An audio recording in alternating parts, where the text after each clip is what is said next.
দেশে জ্বালানি ও বিদ্যুতের কোনো সংকট নেই, আর আপাতত বাড়ছে না দামও। সচিবালয়ে এই কথা বলেন বিদ্যুৎ, জ্বালানি ও খনিজ সম্পদ প্রতিমন্ত্রী। আর যুদ্ধের কারণে দেশের অর্থনীতিতে কিছুটা প্রভাব পড়লেও দ্রব্যমূল্য বৃদ্ধির আশঙ্কা নেই বলে জানান বাণিজ্য মন্ত্রী। মাসের শুরুতেই উত্তপ্ত হয় মধ্যপ্রাচ্য, আর তাতেই থমকে যায় জ্বালানির চাকা। পাম্পগুলোয় ভিড় জমতে শুরু করে যানবাহনের। ধীরে ধীরে কাটতে শুরু করে শঙ্কার মেঘ, শুরু হয় সরবরাহ। জ্বালানি প্রতিমন্ত্রী জানান সংকট নেই, কোনো যৌক্তিক কারণ ছাড়াই উদ্বেগ উৎকণ্ঠা থেকে এ অবস্থা। দৈনিক 12,000 লিটার চাহিদার বিপরীতে দ্বিগুণ জ্বালানি সরবরাহ করেও সামাল দেয়া যাচ্ছে না পরিস্থিতি। দেশবাসীকে বলছি, জ্বালানি এবং বিদ্যুৎ নিয়ে সাম্প্রতিক অতীতেও কোনো সংকট ছিল না, এই মুহূর্তে কোনো সংকট নেই আল্লাহর রহমতে। আমরা আপাতত জ্বালানি কিংবা বিদ্যুতের দাম বাড়াবার চিন্তা করছি না।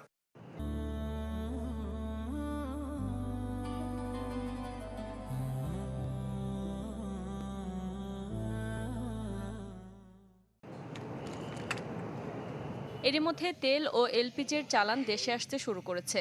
চট্টগ্রাম বন্দরের পাশাপাশি পাইপলাইনে ভারত থেকে আসছে সরবরাহ। আলোচনা চলছে আফ্রিকা ও মার্কিন যুক্তরাষ্ট্রের সাথে। সরকারের প্রস্তুতি এপ্রিল মে মাসের জন্য।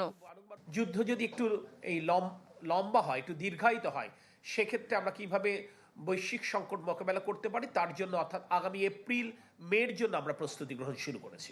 এই তেলের জন্য বিকল্প উৎস হিসেবে আফ্রিকান কান্ট্রির সাথে আমরা কথা বলছি, আমরা ইউএস এর সাথে আমরা কথা বলছি, এক্সিস্টিং আমাদের যারা ক্লায়েন্ট আছে তাদের পাশাপাশি। এই মুহূর্তে দ্রব্যমূল্য বৃদ্ধির শঙ্কাও নেই বলে জানান বাণিজ্য মন্ত্রী। বলেন, যুদ্ধের কারণে দেশের অর্থনীতিতে কিছুটা প্রভাব পড়বে, তবে আশঙ্কার কোনো কারণ নেই। ইরান যুদ্ধের প্রভাব পড়বে কি না, কিছু প্রভাব তো পড়বেই, যুদ্ধ যদি দীর্ঘস্থায়ী হয়, সময় যায়। সুতরাং দ্রব্যমূল্য বাড়ার, কোন দ্রব্যমূল্য বৃদ্ধি পাওয়ার এই মুহূর্তে আসলে কোনো শঙ্কা নেই। সব মিলে আপাতত বাড়ছে না জ্বালানি ও বিদ্যুতের দাম।